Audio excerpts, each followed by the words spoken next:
Welcome back to another episode of Talk Lavish. I'm your co-host, Pam. I'm Anna. And we have two amazing guests joining us for the very first time in the hot seat today in this special episode called The Mental State of Mind.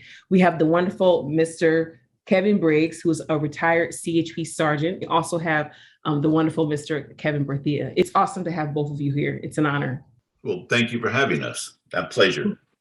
I'm sure both of you guys know in the month of May, right? We often recognize the month of May as being the mental health awareness month. But, me personally, with everything that's going on in our society nowadays, I think it should be recognized more often, like every single day. The world pretty much heard about you guys' story way back in, I think in March 2005. That was like 16, 17 years ago.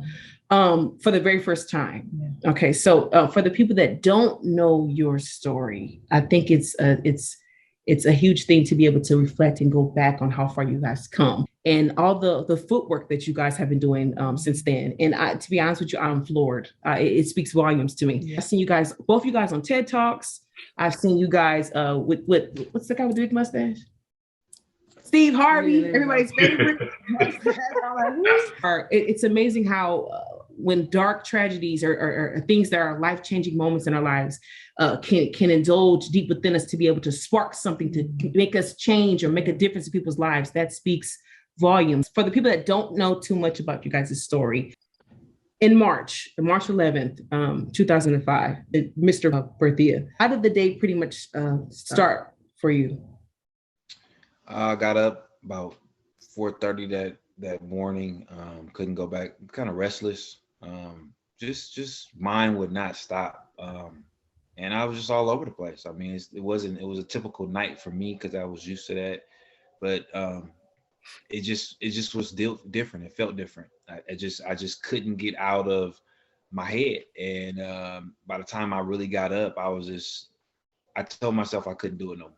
I already had it articulated in my brain that I was tired of getting up and I couldn't figure out why I was doing all this. Why am I in all this pain and why am I living? Like, what is my why? Like, and I think that's what, everybody needs a why. Everybody needs to know why they're fighting. Why am I doing this? We all need a why because we all are who we are because of a why. So I couldn't find my why that morning and I eventually got up and I knew when I got up that I already had, failed at being unsuccessful at suicide prior to the bridge. So I knew I had to come up with a foolproof plan. I didn't know anything about the Golden Gate Bridge. I didn't know it was iconic for suicide attempts. I didn't even know where it was. This is 2005. So this is before Google. This is March 2005. This is before YouTube. This is before, like I say, information wasn't readily accessible as it is now, where you can Google something and find everything about it.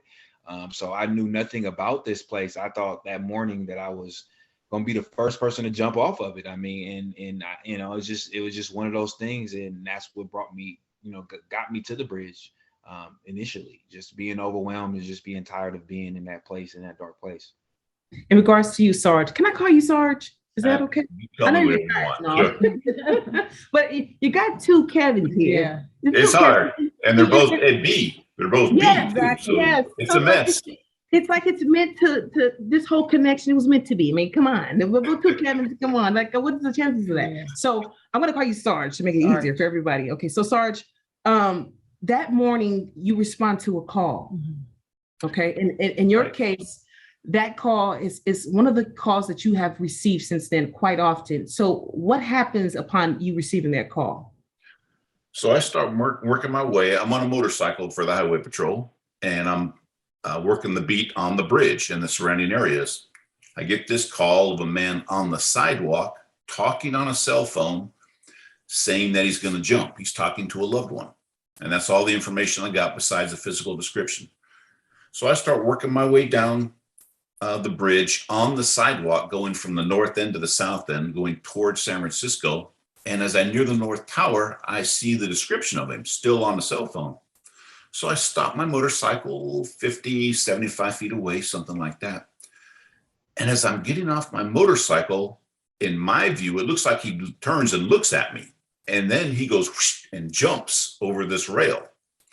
As he jumps, I yelled something to him, which I don't remember what it was, but he reached out, caught the top of the rail, swung around, slammed into it, and I thought he was gone.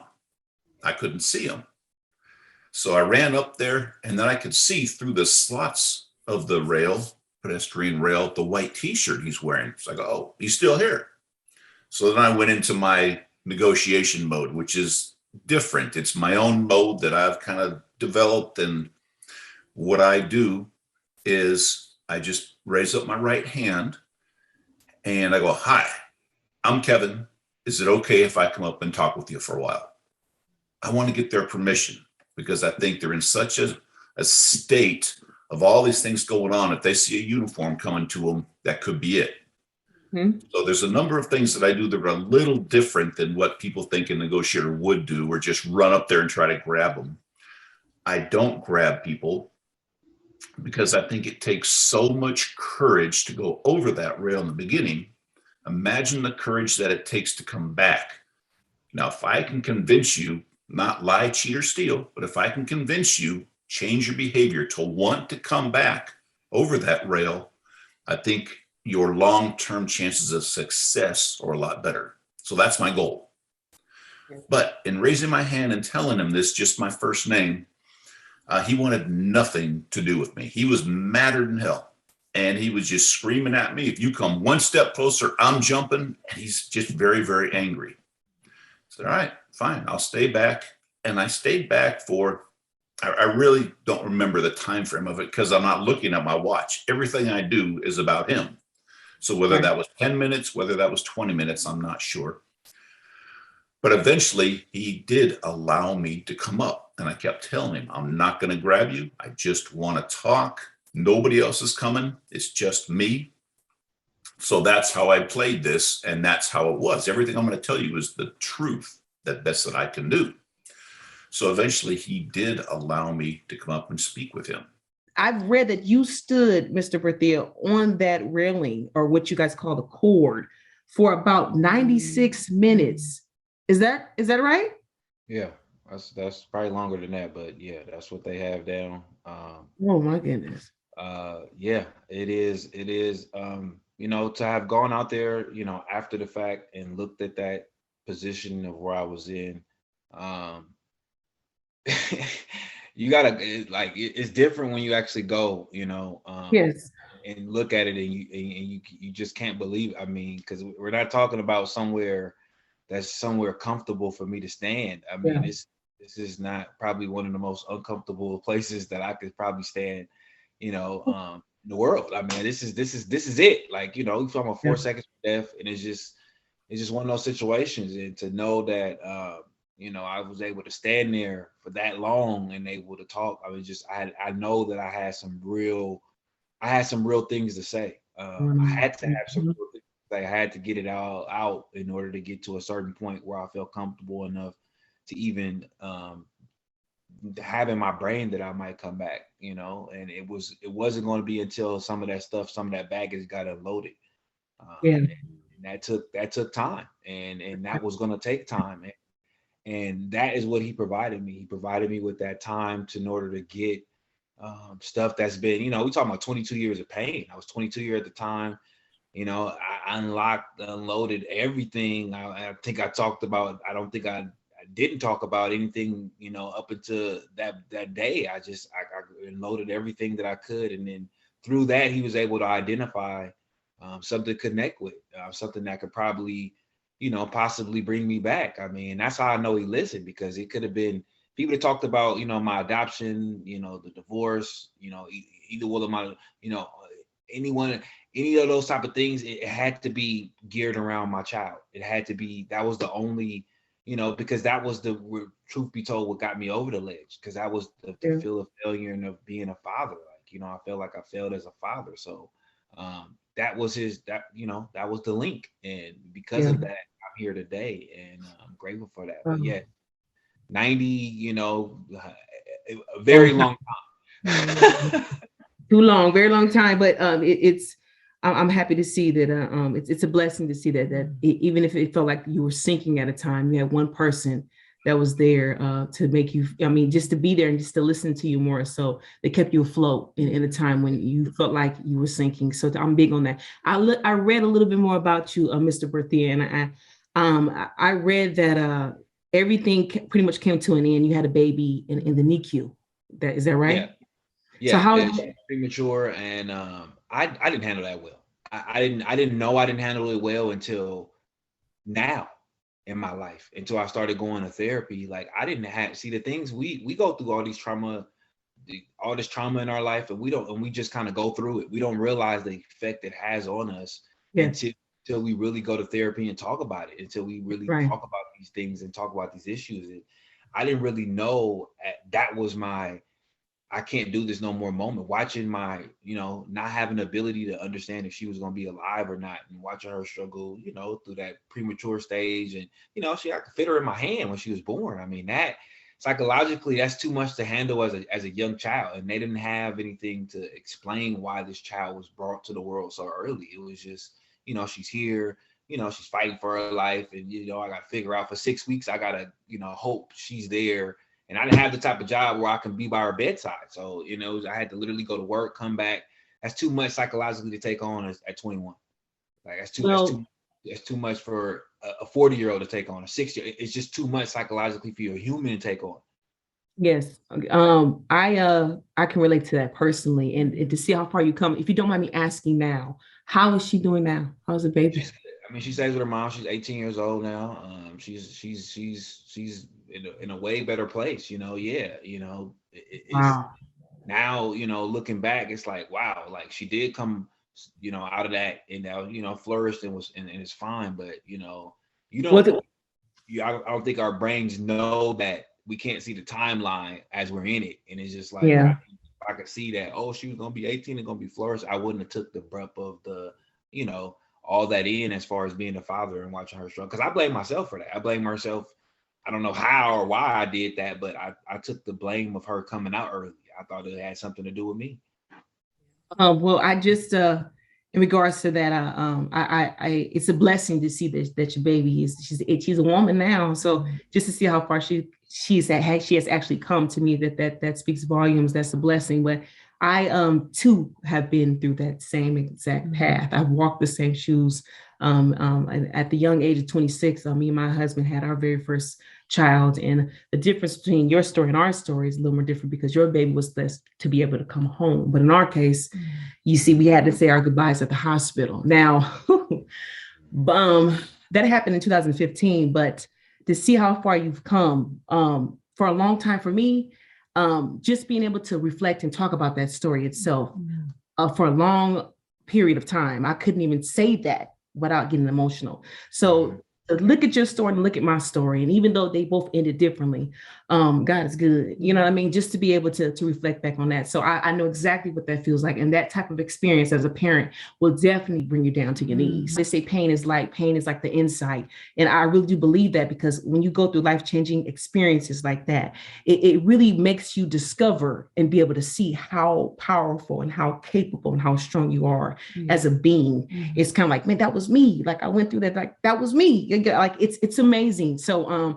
it's wonderful. I just had to touch bases and to see how the baby was doing. Okay, I don't want to make this about me. It's all about how far you guys have come. So when you're on the bridge in that long span, if you can remember vividly, I know it's been quite some time, but what were some of the final words that the wonderful Mr. Briggs said to you to make you ultimately consider changing your mind, taking his hand and going back over that rail?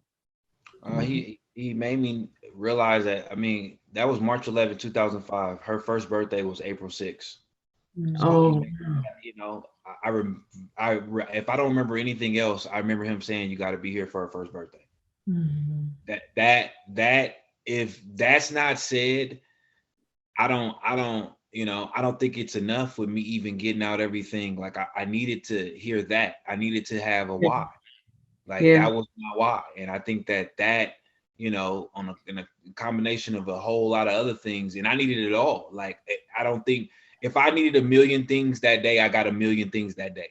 Yes. Like, and I know I needed a lot. I know I was in a dark place, and that's just how it is. But I don't somehow he was able to do all a million things, like, because I'm here.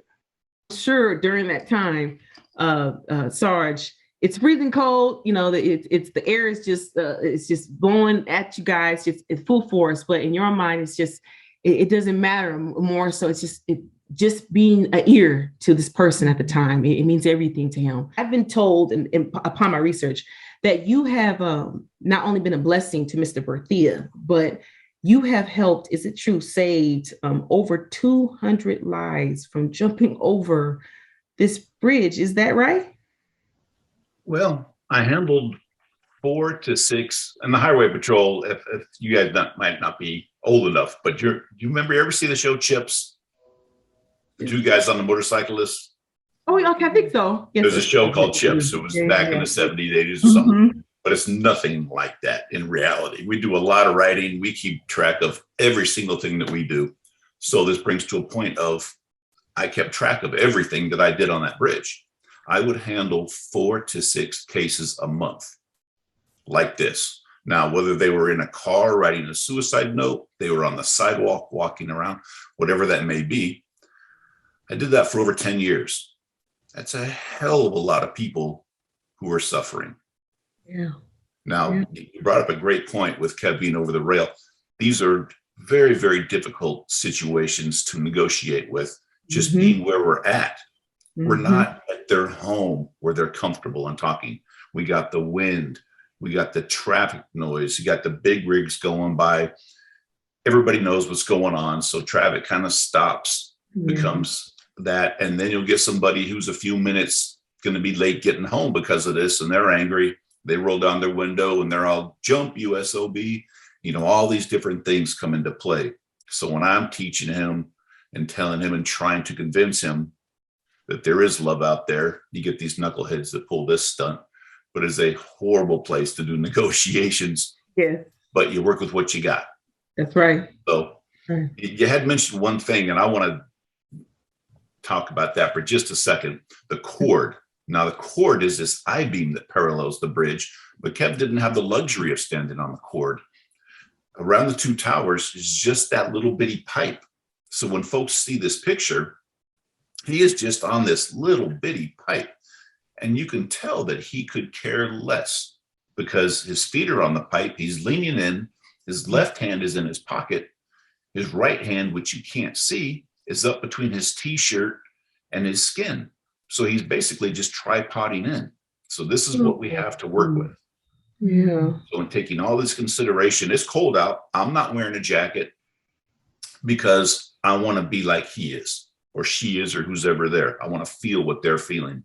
And I tell folks, I'm going to dig in like a tick. I'm going to get everything I can. I may not see everything going on around me.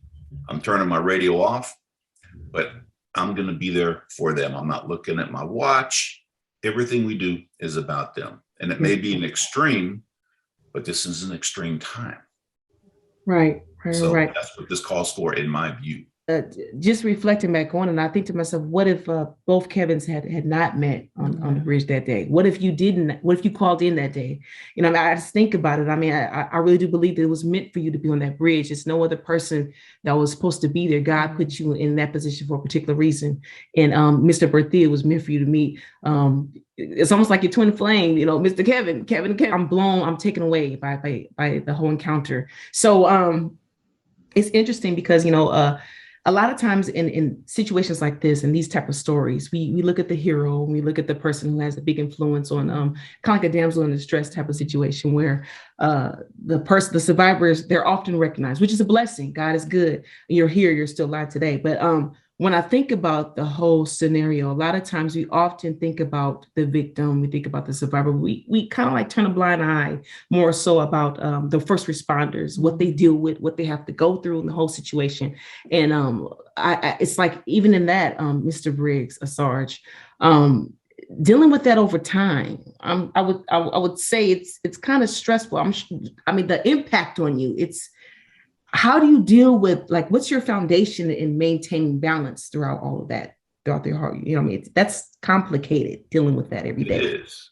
And you may not know much about my history, but thank you so much for bringing that up, because when Kevin and I get to travel and do presentations, They see us on either side, and you think, okay, here's the guy in crisis, but in reality, what's this other guy going through too? So just a little back history really quick. I had some extremely severe abuse by a neighbor when I was 8 to 10 years old that has taken a toll all the way up to me now, which I've done a lot of work on, including a stellate ganglion block with shots in my neck to try to help with these images from this abuser. That coupled with depression. I had testicular cancer when I was 20 years old in the Army. This is just a couple of things. There's a ton of them. But anyway, what's very interesting with Kev is we have these two folks, black and white, but we cross all those bases. Yeah. And then we start maybe working on each other and healing each other even. So that's what the cool thing is. But that's what I want folks to see. And when I teach negotiations, that's what I want a negotiator to see is really, how are you doing? Because if you're not doing well, how are you going to help somebody else? That's right. Yeah. That's right. It's so important. We need to be able to bring our A game to help that individual. That's right. So all these different things, and Kev knows my story really well, but I don't talk about all these things. I didn't even with him because it's about him.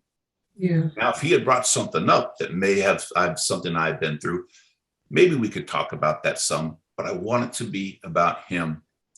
And what are the hooks that I could get in? So one of the hooks was his child. And that's very easy. Anybody trained in this is going to go, oh, get him on the kid. Don't talk about something he doesn't like, a hot button.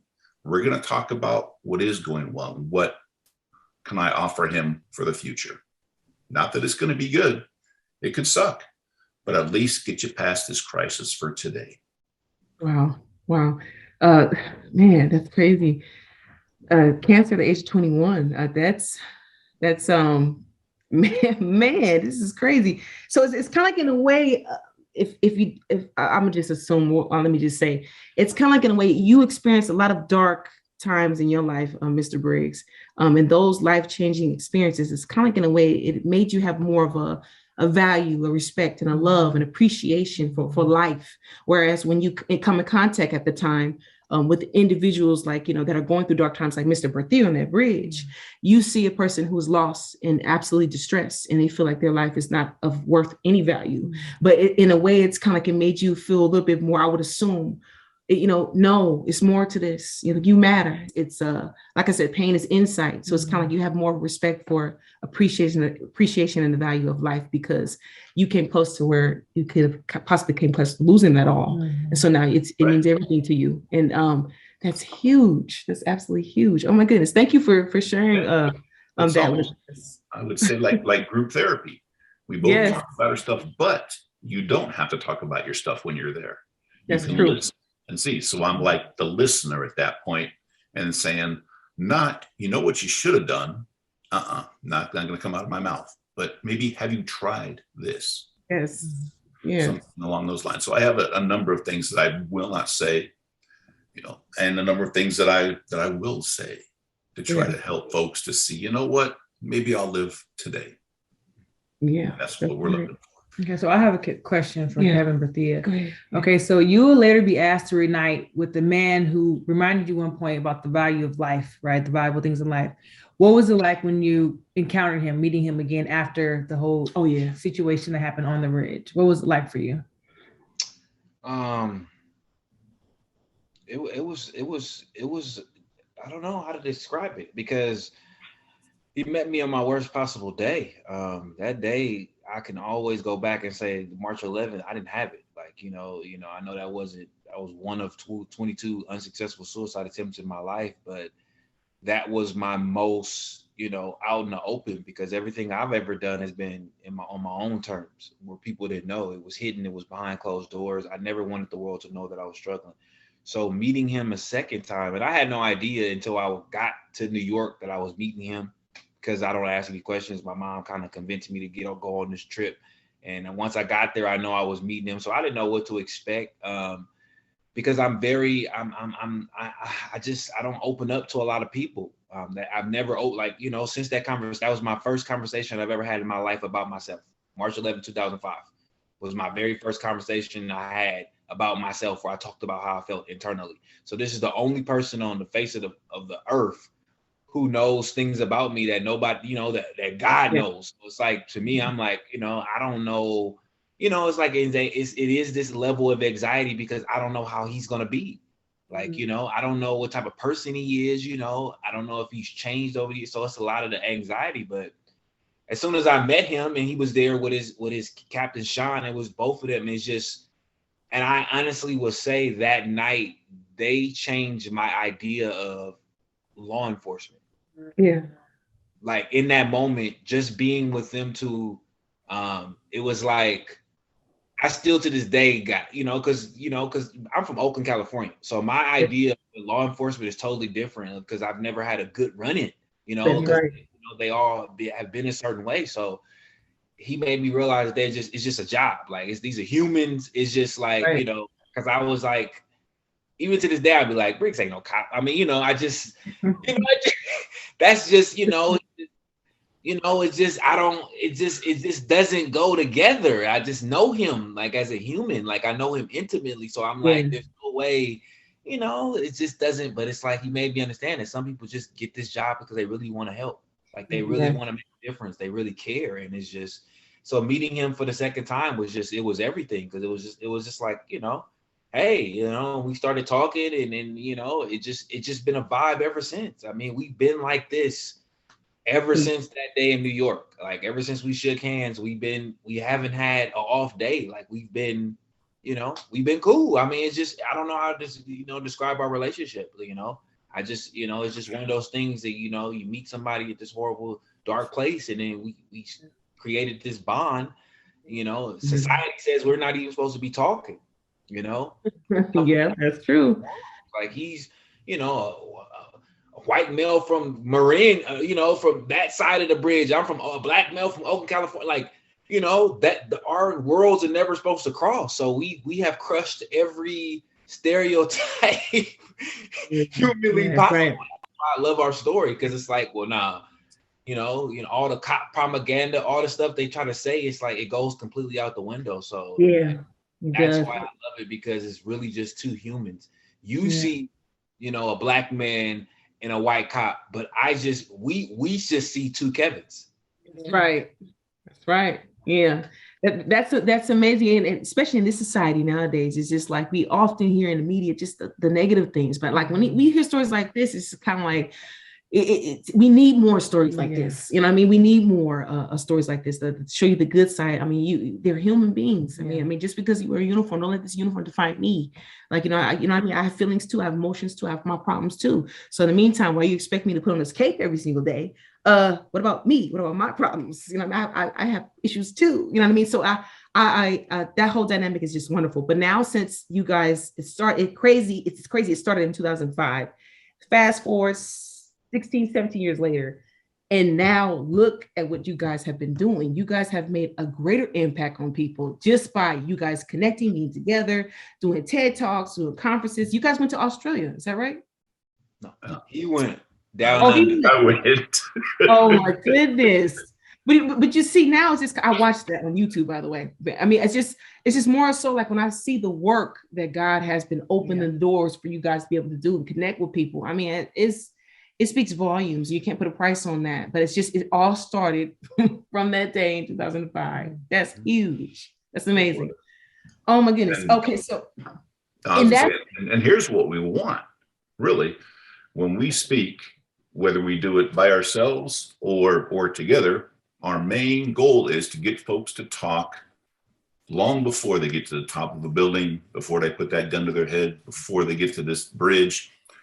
That's our goal now. How do we have a conversation with someone? What are we looking for? That's what we want. How do we have these conversations with our loved ones, with our friends, with our coworkers before it gets to that level? Because we all know many times when it gets to that level, they're done. There's nothing we can do. Yeah. So that is the goal. Yeah. How does it feel? And thank you for your service, by the way. Lord have mercy. Thank you. I seen an interview that you did with a young gentleman, a very wonderful interview. And in a way, he told you, he basically said that he feels like you are the hero, you're the savior. And you were humble enough to respond back in a way that, which I was blown and taken back by. He's like, I don't save these people save themselves. Well, in my eyes, you play a huge role in letting this person, by instilling in them the love and appreciation and value of life to make them come over the rails. So to me, you're always going to be the guardian of the gate. How does that feel to be called the guardian of the gate? I don't like it. You don't like it? My book is that, Guardian of the Golden Gate, but I didn't have the last say. I don't like it because I think there's many guardians of many golden gates all over the world. Each and every one of us could do that. And you're right, I don't say, and I tell folks straight out in my talks, I don't like the word save. I didn't rush into a burning building. I was there on maybe a very, very dark day to chat with these folks. They made that decision to come back over that rail or whatever they did. I want them to do that on their own because it takes so much courage and power to do that. Yes. So yeah, and Kev knows this. I go, boy, if I start getting the ego and you see my head go, hit me, man, hit right in the head. No, we're not going to play that. It's cause. It's about cause. That's right. That's right. Well, you're always going to be the guardian of the gate. So is it true that you participate in trainings for other potential, of many other guardians for the Highway Patrol? Do you still participate in those trainings? I do, actually. I'm going out to the FBI Academy to speak in less than a month. So I do a lot of trainings like this. I was just in Missouri last week talking to first responders about, actually, we're on a podcast. We can't see it, but I'm working with two mental health professionals that Kevin knows very well, Rick Strait and Heather Williams, and we've come out with a wellness book, a wellness workbook, if I can say this right, for first responders of how they can take care of themselves. Because like you folks mentioned, if we're not taking care of ourselves, how are we going to help others? That's right. So that's what this is about. And I love to do it. I really enjoy it. I think, to be honest with you though, my favorite talks are community events.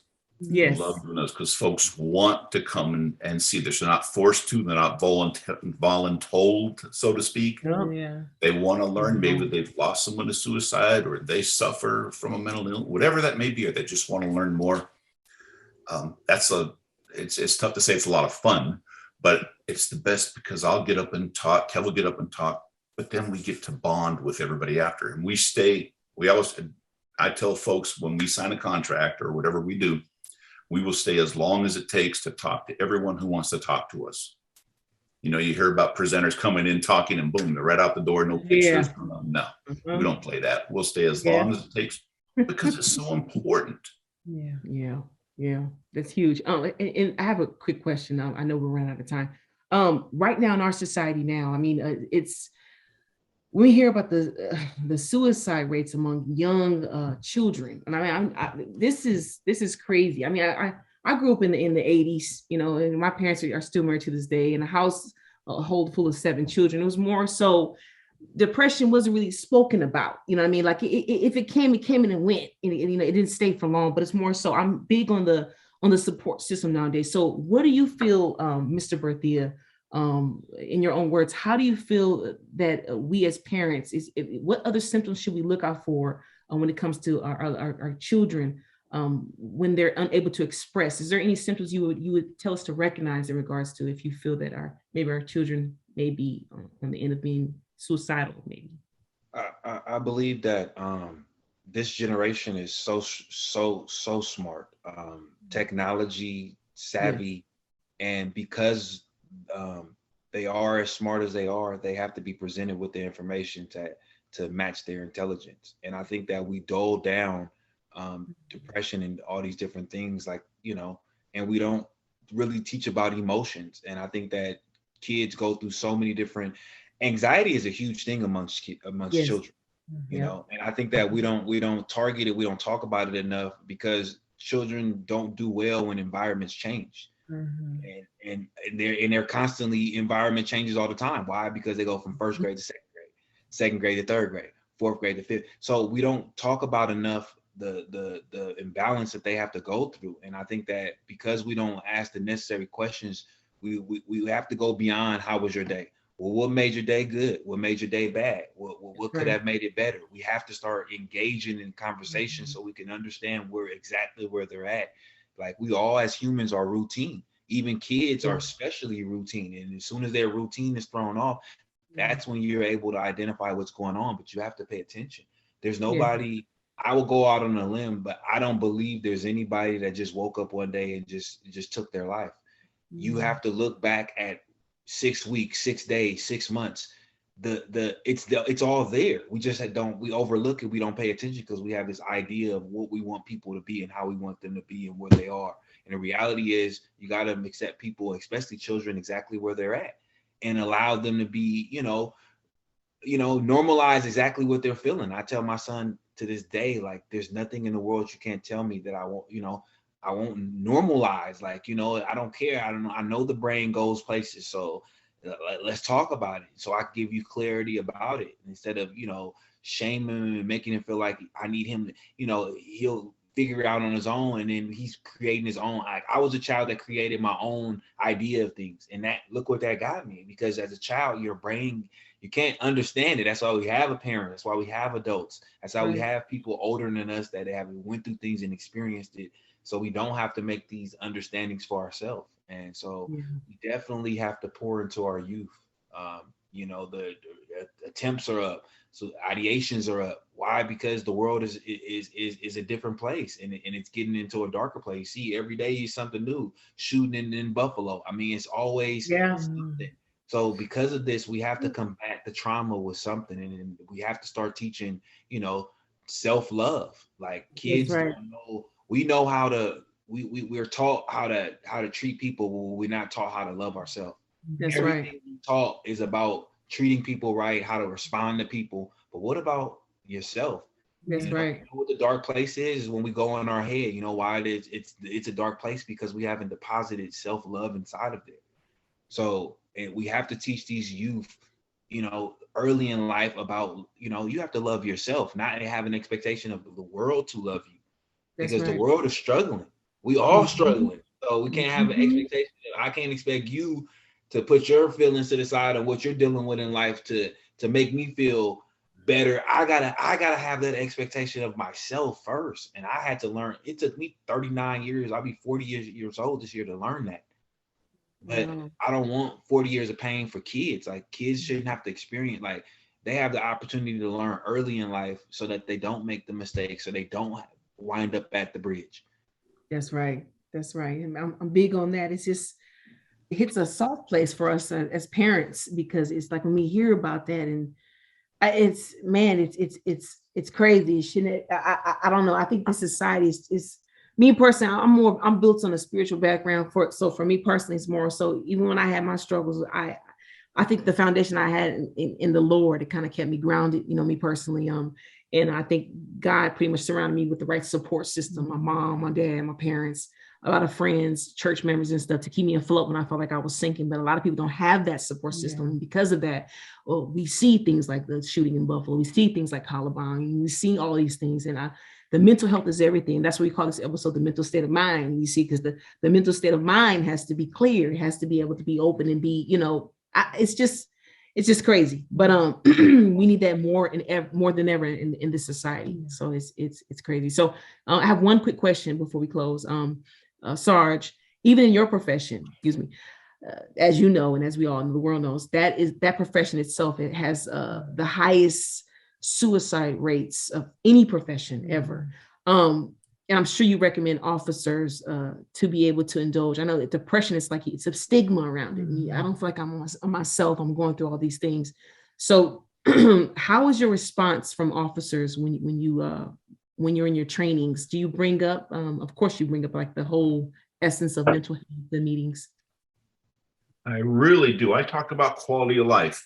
Yes. Being able to put ourselves on top. And actually I made a triad, which is in all of my talks now. We talk about, we have I'm going to show you a picture, but also to describe it here, our own self-care. Okay. And then our professional care as a support and just support. So especially with guys, we don't have support. We think we can handle all this. I went in the Army right out of high school. That's where I had my cancer, in the Army. Went through jump school, all these macho things. I worked at San Quentin State Prison for a while, 3 years in corrections, and then over to the Highway Patrol, all these macho jobs where you don't show a weakness. That's right. This depression hit me, and this has happened to so many people. When I started talking about it, I said, I could go to work and be fine, function at 100%. But many times when I came home, I didn't want to do a thing but sit on the couch, not go see my boys, not walk the dogs, not wash clothes, nothing. It was, my body felt like lead. Now, It wasn't all the time, but it was a significant amount of time. Once I finally got a diagnosis of depression, and in my head said, you know what? All right, I got to do something about this. I got to start working on me. Another thing I have, I got 3 stents in my heart. So if I don't start watching what I eat and maybe exercising a little more, I'm not going to be around. Same thing happened with mental illness. Until I want to recognize that, and the damage that was done when I was a child, up in all the things that you see with the patrol and just my own chemistry, I lost my grandfather to suicide, then we are not going to function at 100% or even close to that. I thought if I came out and talked about this, I'm going to lose friends. People are going to be embarrassed to be around me. I may lose my job. Look where I am. I'm talking with you two. Met Kev. We've been all over talking about this. I've gained friends all over the world. Yeah. It is completely different than what I thought would happen. Yeah. You got to make that jump. If you don't, you're going to suffer the rest of your life. That's right. So there is help, and it may take time. I tell folks, whether you're a cop, whether you're in the construction industry, whoever we are, it may take time. Look, you folks probably know sometimes it's 2 months to get an appointment with a mental health professional. Yeah, we do what we can, so we support each other along the way. Yeah, wonderful. I'm a big fan, a big supporter. I really do believe in regards to just keeping the right energy around you. I'm not just talking about your friends, family members too. I'm big on having you got to protect your energy at all costs. When I mean, what type of friends you have, what type of positive influences, co-workers, even that too. And you should never negotiate your peace with anybody when it comes. Protect your energy at all costs.